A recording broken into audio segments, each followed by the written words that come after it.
Good morning student. हम लोगों की जो आज की लेक्चर है क्लास 9 के लिए, क्लास 9 में हम लोग न्यूमेरिकल प्रॉब्लम्स को सॉल्व कर रहे थे। उसमें हम लोगों ने कुछ न्यूमेरिकल प्रॉब्लम्स को सॉल्व भी किया था। अब हम क्या करेंगे, आगे जो कुछ न्यूमेरिकल प्रॉब्लम्स हैं उन न्यूमेरिकल प्रॉब्लम्स को सॉल्व करेंगे। चलिए, जैसे फॉर एग्जांपल हमारा क्वेश्चन है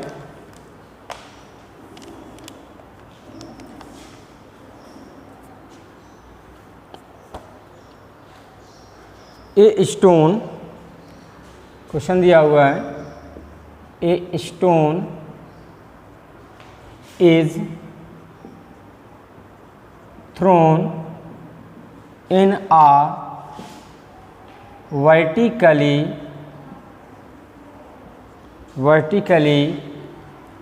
upward direction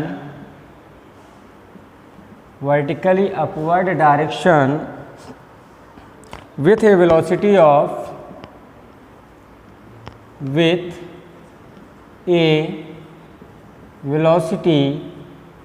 of 5 meter per second, 5 meter per second full stop, if the acceleration of the stone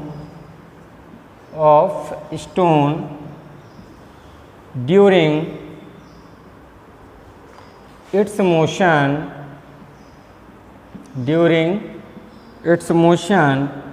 is 10 meter per second square in downward direction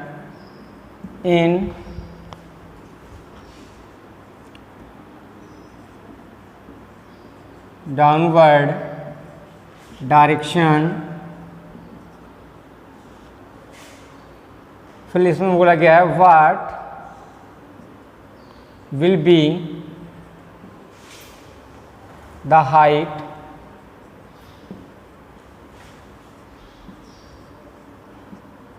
attained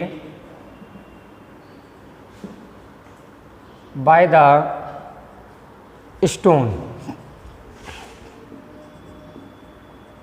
समझो, question में बोला गया है, क्वेश्चन है a stone is thrown in vertically upward direction with a velocity of 5 metre पर second if the acceleration of stone during its motion is 10 meter per second square in downward direction, then what will be the height attained by the stone। Question में बोला गया है कि एक पत्थर है, उस पत्थर को वर्टिकली अपवर्ड डायरेक्शन में थ्रो किया गया और कितनी वेलोसिटी से थ्रो किया गया, उसको 5 मीटर पर सेकेंड की वेलोसिटी से अपवर्ड डायरेक्शन में थ्रो किया गया। लेकिन हमें ये बोला गया है कि इस पर जो एक्सेलरेशन अप्लाई हो रहा है वो एक्सेलरेशन 10 मीटर पर सेकेंड स्क्वायर है, लेकिन डाउनवर्ड डायरेक्शन में। तो इसका मतलब हमें यहाँ पर ऑब्जेक्ट हमारा कैसे जा रहा है, अपवर्ड डायरेक्शन में। एक्सेलरेशन कैसे अप्लाई हो रहा है, डाउनवर्ड डायरेक्शन में।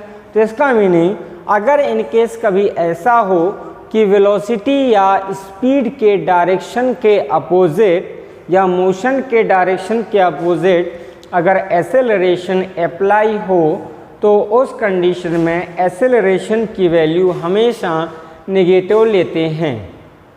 क्या मैं बोल रहा हूँ कि अगर इन केस मोशन की अपोजिट डायरेक्शन में एक्सेलरेशन अप्लाई हो रहा हो तो उस कंडीशन में हम लोग क्या करते हैं, एक्सेलरेशन की डायरेक्शन हमेशा नेगेटिव लेते हैं।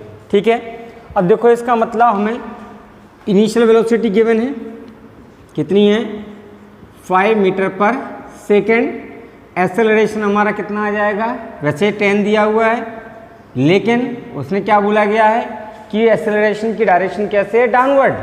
तो इसका मीनिंग एक्सेलरेशन किस में आएगा, माइनस में।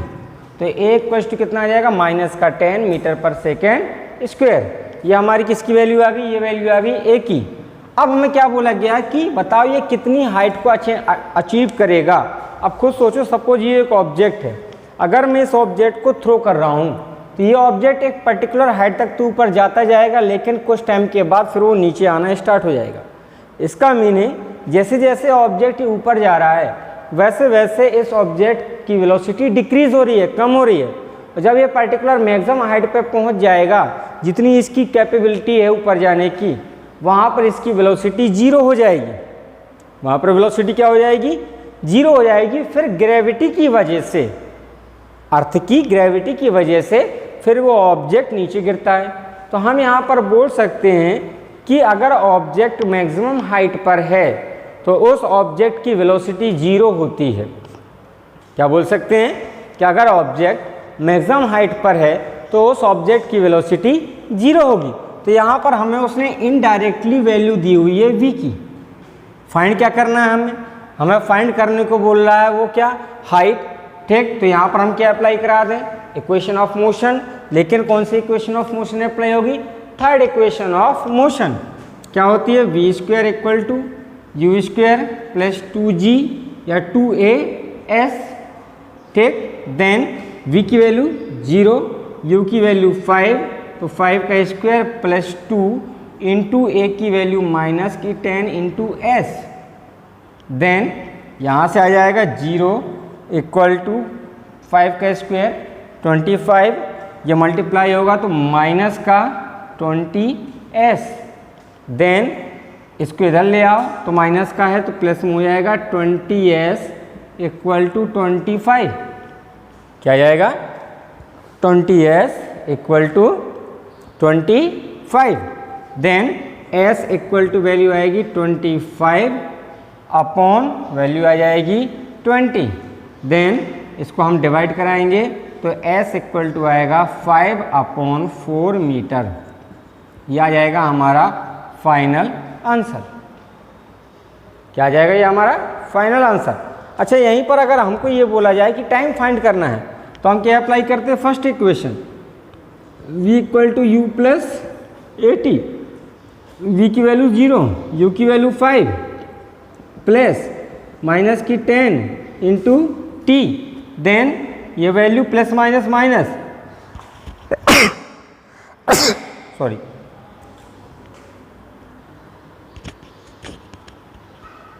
यहाँ से तो 0 इक्वल टू 5 माइनस 10t, तो इधर आ जाएगा तो 10t इक्वल्स टू 5। देन यहाँ से हम बोल सकते हैं t equals to 5/10, hence t equal to आ जाएगा 1/2 सेकेंड। अगर इसी क्वेश्चन में हमें ये बोल दिया जाता कि बताओ टाइम कितना यूज ले रहा है या कितना टाइम ये कितने टाइम तक ये मोशन कर रहा है, तो हम फिर क्या करते, फर्स्ट इक्वेशन ऑफ मोशन को यूज़ कर लेते। अगर आपको first equation of motion use नहीं करनी तो कोई बात नहीं, second equation of motion use कर लिए, क्योंकि हम h की वैल्यू क्या कर चुके हैं या s की वैल्यू को हम लोग फाइंड कर चुके हैं। ठीक, समझ में आ गया क्वेश्चन। अब इसके बाद आता है हमारा नेक्स्ट न्यूमेरिकल।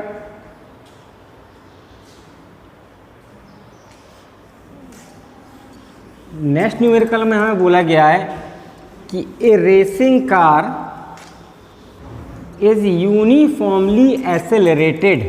एक रेसिंग कार है, वो रेसिंग कार यूनिफॉर्मली एक्सेलरेटेड है। कहने का मीनिंग उस रेसिंग कार का एक्सेलरेशन कांस्टेंट है। ठीक, अगर कभी भी बोल दिया जाए यूनिफॉर्म एक्सेलरेशन तो ध्यान रखना हमेशा इसका मतलब ये है कि थ्रू आउट मोशन में एक्सेलरेशन की वैल्यू चेंज नहीं हो रही है। एक्सेलरेशन कैसे है, कांस्टेंट है। किसी पॉइंट पर अगर सपोज 2 मीटर पर सेकेंड स्क्वायर है तो अदर पॉइंट पर भी एक्सेलरेशन इतना ही होगा, कितना, 2 मीटर पर सेकेंड स्क्वायर। चलिए हम सेकंड क्वेश्चन पे आ जाते हैं। सेकंड क्वेश्चन है हमारा, a racing car has a uniform acceleration. A racing car has a uniform acceleration of 4 meter per second square, full stop. What distance will it cover? Distance will it cover in 10 seconds in 10 second after start. Question के statement को ध्यान से समझने की कोशिश करो। Question में हमें क्या बोला गया, a racing car has a uniform acceleration of 4 metre पर सेकेंड स्क्वायर। एक कार है, उस कार का हमें एक्सेलरेशन यूनिफॉर्म दिया हुआ है, कितना है 4 मीटर पर सेकंड स्क्वायर। फिर क्वेश्चन में बोला गया what distance will it cover in 10 second after start. कहने का मीनिंग स्टार्ट होने के बाद, ठीक, स्टार्ट होने के बाद ये रेसिंग कार कितनी डिस्टेंस को कवर करेगी, हमें ये पूछ रहा है। चलिए तो इसका मीनिंग, अच्छा जब ये गाड़ी स्टार्ट ही नहीं होगी तब इसकी वेलोसिटी कितनी होगी, 0। जब ये कार स्टार्ट ही नहीं होगी, स्टार्ट होने के पहले की अगर मैं बात करूं तो इस कार की वेलोसिटी क्या होगी, 0। तो हम बोल सकते हैं कि कार की जो इनिशियल वेलोसिटी है, इनिशियल वेलोसिटी कितनी है, 0। उसने हमें क्वेश्चन में हमें एक्सेलरेशन की वैल्यू दी हुई है, ये कितना है 4 मीटर पर सेकंड स्क्वायर, ठीक। और इसके अलावा हमें और कुछ नहीं, हाँ टाइम और हमें दिया गया है कवर इन 10 सेकेंड।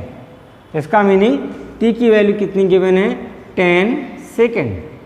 अब फाइंड क्या करना है हमें, डिस्टेंस, मतलब कि एस। अब सोचो equation of motion, equations of motion में क्या होता है कि सपोज करो ये यू गिवन है, आपको ए गिवन है, टी गिवन है, एस हमें फाइंड करना है। तो सोचो ऐसा कौन सी इक्वेशन ऑफ मोशन है जिसमें यू भी आएगा, ए भी आएगा, टी भी आएगा और एस भी आएगा, कोई ना कोई इक्वेशन ऑफ मोशन होगी, जाहिर सी बात है। तो हम देखो v equals to u plus a t, इसमें s नहीं आता तो हम इसको यूज नहीं कर सकते। लेकिन मैं अगर सेकंड इक्वेशन, चलो हम पहले थर्ड इक्वेशन की बात कर लेते हैं। तो थर्ड इक्वेशन हमारी क्या है, v square equal to u square plus 2as, लेकिन हमें v की वैल्यू गिवन नहीं है तो हम ये वाला फॉर्मूला भी यूज नहीं कर सकते। फिर हमारी रह जाती है second equation of motion. Second equation of motion क्या है, s equal to u t plus half a t का स्क्वायर। देखो जरा ये सब वैल्यू हमें गिवन है, वैल्यू को पुट कराओ तो s इक्वल टू यू की वैल्यू 0 इंटू 10, टाइम कितना है 10 प्लस 1/2, एक्सेलरेशन कितना है 4 इंटू टी स्क्वायर मीन्स 10 का स्क्वायर, देन 0 इंटू 10 0 हो जाएगा। तो s इक्वल टू 2 से 4 कैंसिल हो जाएगा, तो s इक्वल टू आएगी वैल्यू 0 प्लस 2 इंटू 100, 10 का square 100, then s equal to value आ जाएगी यहाँ से 200 मीटर। इजी न्यूमेरिकल है ये, क्या जाएगी हमारी 200 न्यूटन। अच्छा यहीं पर अगर हमें पूछ लिया जाए कि आफ्टर 10 सेकंड इसकी वेलोसिटी क्या होगी, अगर हमसे इसी क्वेश्चन में अपडेट कर दे, क्वेश्चन में ये बोल दिया जाए कि what is the velocity after 10 second, कि 10 सेकंड के बाद इस रेसिंग कार की वेलोसिटी क्या होगी, तो बहुत आसान है, हम क्या यूज़ कर लेंगे, फर्स्ट इक्वेशन ऑफ मोशन, क्या v equals to u plus a t, v हमें फाइंड करना है, u हमें 0, a की वैल्यू 4, t 10, तो v इक्वल्स टू कितना आ जाएगा 40 मीटर पर सेकेंड। बस हमें बस ये पता होना चाहिए कि हमें कौन सी वैल्यू गिवन है। अगर हम ये पता कर लें कि हमें कौन कौन सी वैल्यू गिवन है तो बहुत आसान होता है क्वेश्चन को सॉल्व करना। चलिए जैसे अब नेक्स्ट न्यूमेरिकल हम करते हैं।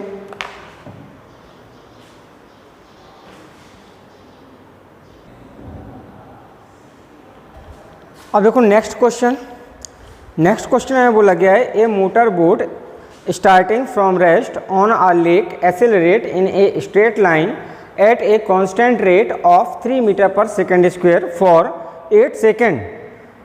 How far does the boat travel during this time? Question में बोला गया है a motor boat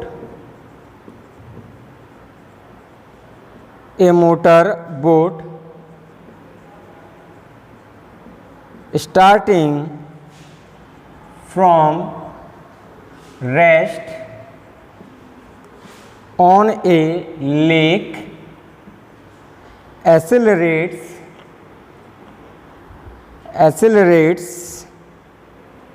in straight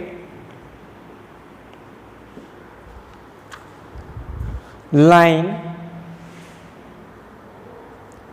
at a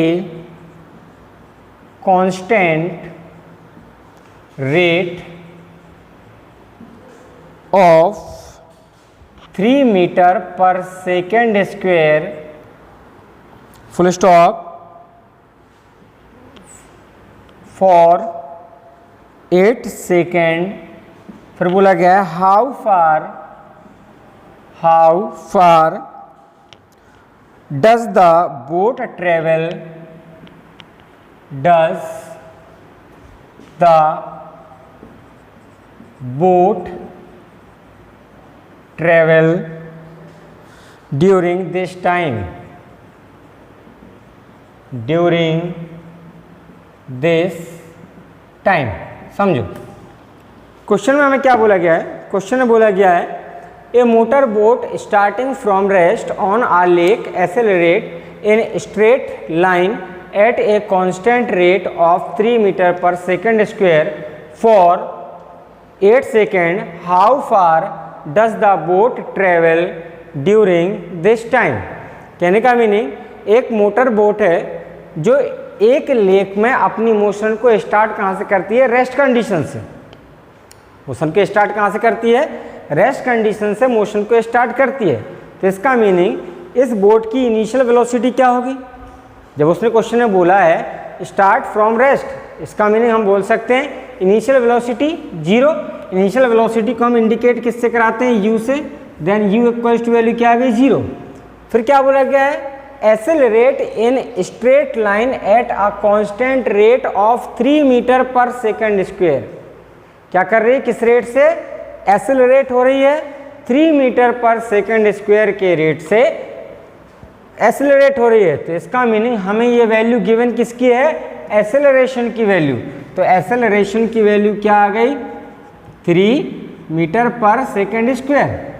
फिर क्या बोला गया फॉर 8 सेकेंड। इसका मतलब हमें टाइम गिवन है, टाइम कितना गिवन है, टाइम गिवन है 8 सेकेंड। अब इसके बाद हमसे पूछ रहा है how far does the boat travel during this time. कहने का मीनिंग इस टाइम में ये बोट कितनी डिस्टेंस को ट्रेवल करेगी। कितने टाइम में, 8 सेकेंड में ये बोट कितनी डिस्टेंस को ट्रेवल करेगी। हमें ये वैल्यू यहाँ पर फाइंड करनी है। मतलब फाइंड करने को क्या है, डिस्टेंस। अब सोचो कौन सी इक्वेशन ऑफ मोशन अप्लाई होगी। फाइंड करना है distance, v equal to u plus a t. इसको अप्लाई नहीं कर सकते क्योंकि इसमें डिस्टेंस का टर्म आते नहीं है। लेकिन अगर हम बात करें सेकेंड इक्वेशन ऑफ मोशन की, तो सेकेंड इक्वेशन ऑफ मोशन होती है s equal to u t plus half a t का स्क्वायर। क्या होती है second equation, s equal to u t plus half a t का स्क्वायर। देखो हमें u की वैल्यू भी गिवन है, a की वैल्यू भी गिवन है एंड स्मॉल t की वैल्यू भी गिवन है। तीनों की वैल्यू गिवन है तो हम बहुत इजीली यहाँ पर डिस्टेंस की वैल्यू को फाइंड कर सकते हैं। तो हम यहाँ अप्लाई करा देंगे s equal to u t plus half a t का square. Then s equal to u की वैल्यू 0, t की वैल्यू 8 प्लस 1/2, a की वैल्यू 8 एंड t की वैल्यू a की वैल्यू 3 एंड t की वैल्यू 8, तो 8 का स्क्वायर। 0 इंटू 8 0 हो जाएगा। Then s equal to 0 plus 1/2 into 3 into कितनी आ जाएगी इसका स्क्वायर 64। कितना आ जाएगा इसका स्क्वायर 64। 2 से इसको कैंसिल करा दो तो यहाँ पर आ जाएगा 32। देन वैल्यू आएगी s equal to 3 into 32 multiply कराओ तो डिस्टेंस की वैल्यू आ जाएगी 96 मीटर। तो डिस्टेंस कितनी आ जाएगी यहाँ पर, डिस्टेंस हमारी फाइंड होके आ जाएगी 96 मीटर। फिर से मैं इसे बता दूं कि अगर इसी क्वेश्चन में हमसे ये पूछा जाता कि फाइनल स्पीड क्या होगी तो हम फिर कौन सी इक्वेशन यूज़ करते, फिर हम लोग यूज़ करते v equal to u plus a t. अगर हमें ये बोल दिया जाता कि फाइनल स्पीड की वैल्यू क्या होगी या फाइनल स्पीड फाइंड करो, तो तब हम लोग किसका यूज़ करते, तब हम लोग फर्स्ट इक्वेशन ऑफ मोशन का यूज़ करते, जो कि क्या होती है v equal to u plus a t. अब इसके बाद आता है थर्ड नेक्स्ट क्वेश्चन हमारा,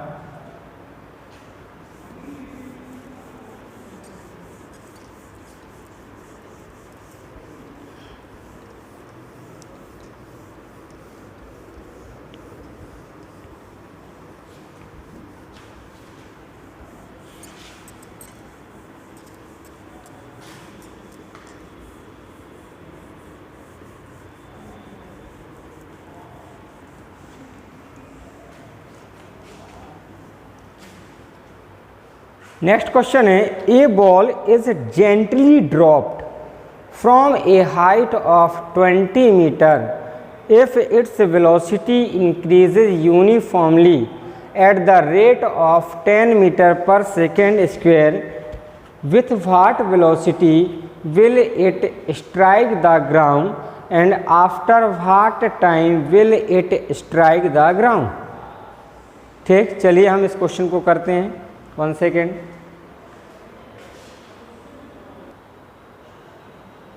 चलिए क्वेश्चन क्या है, क्वेश्चन है a ball is gently drop from a height of 20 metre if its velocity increases uniformly at the rate of 10 meter per second square, with what velocity will it strike the ground and after what time will it strike the ground?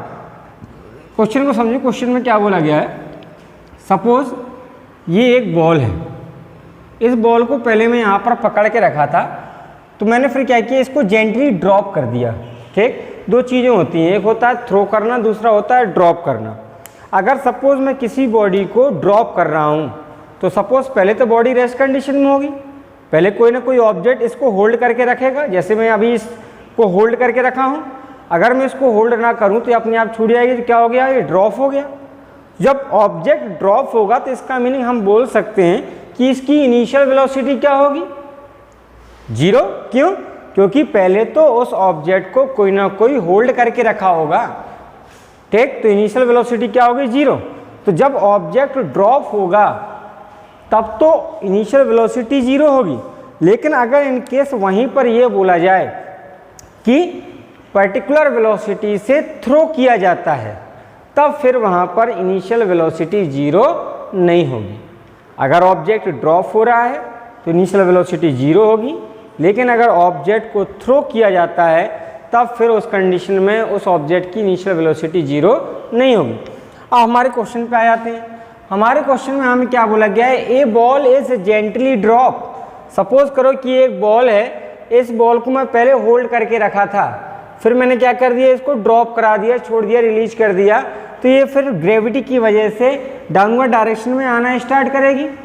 ठीक, suppose ये downward direction में यहाँ पर हमारा ground है, कुछ time के बाद ये क्या कर गई, इसको यहाँ पर हिट कर गई।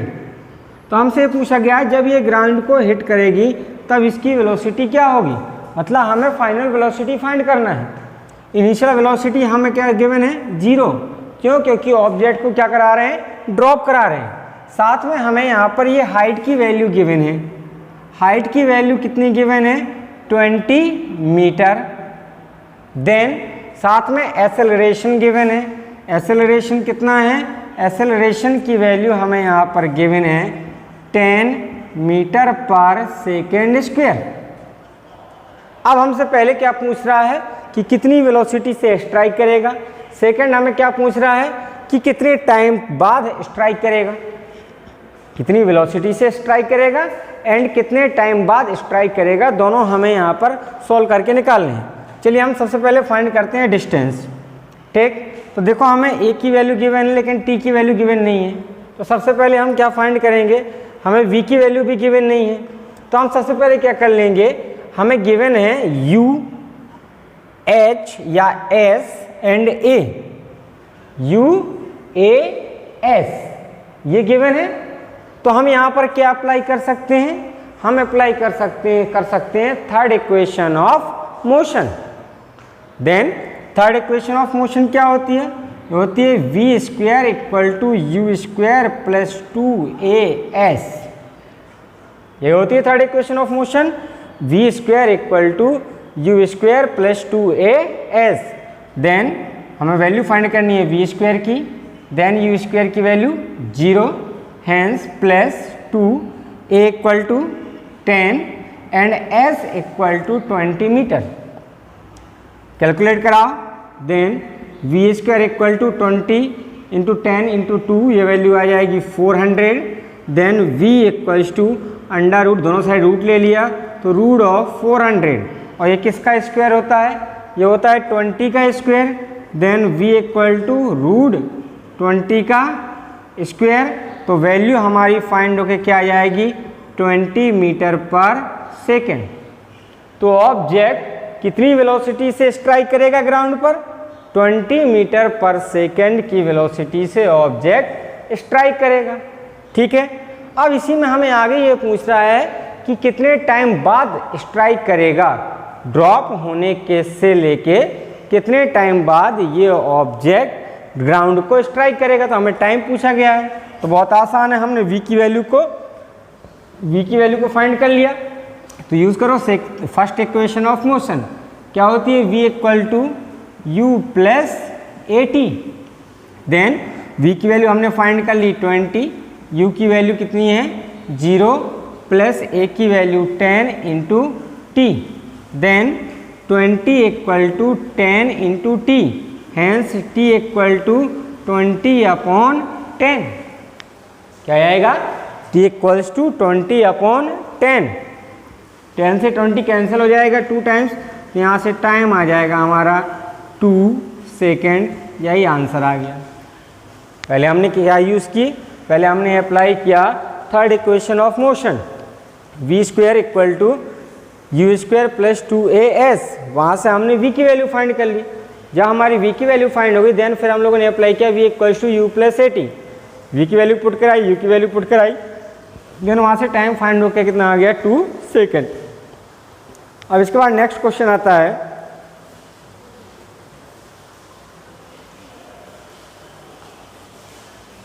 ए car travelling at 60 kilometre per hour uniformly. समझो,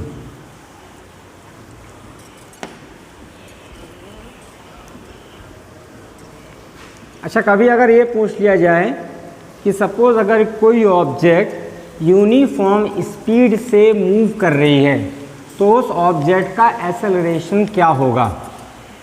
सपोज कोई ऑब्जेक्ट है, वो ऑब्जेक्ट यूनिफॉर्म वेलोसिटी से मूव कर रही है, तो उस ऑब्जेक्ट का एक्सेलरेशन कितना होगा? तो समझो, अगर क्वेश्चन में ये बोल दिया गया है कि बोला गया है स्पीड कैसे यूनिफॉर्म, मतलब कि हर एक पॉइंट पर स्पीड की वैल्यू सेम है, और एक्सेलरेशन का हमारा फॉर्मूला होता है v-u/t। तो जब यहाँ पर v और u दोनों सेम ही हैं, तो इसका मतलब एक्सेलरेशन क्या हो जाएगा? 0। ध्यान रखना है इसको। चलिए, क्वेश्चन है, a car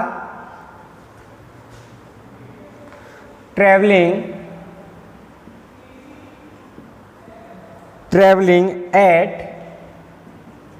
60 kilometre per hour uniformly retard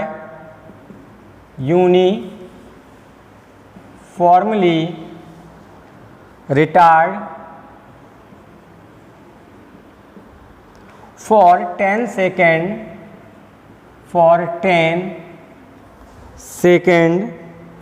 and attains a velocity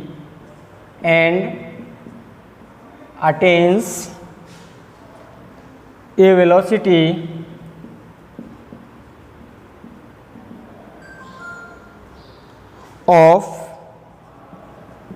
45 kilometre per hour, full stop, find the retardation.